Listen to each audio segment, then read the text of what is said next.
This question again from Germany. It is prophesied by Hazrat Rasulullah sallallahu alaihi wasallam that the Imam Mahdi will be from among the Persian people. Hazrat Masih Maud alayhi salam belongs to a family which went to India from Samarkand. Therefore, he seems to be of Turkish origin.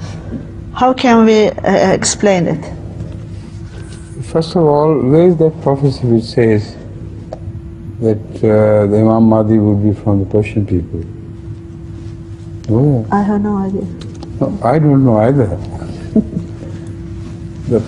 It is an inference drawn from the fact that Hazrat Salman Farsi was said to be the elder or forefather of those from among Imam Mahdi would appear.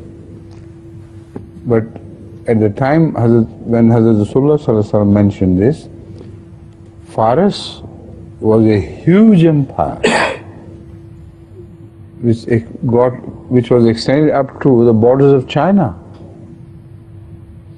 So where was the need for the Imam Mahdi to appear right in Iran of today?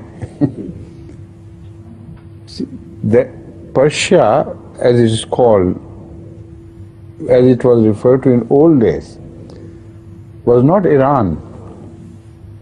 As I said, it included all the Mongolian people and people right up to the borders of China. So there is no objection against this.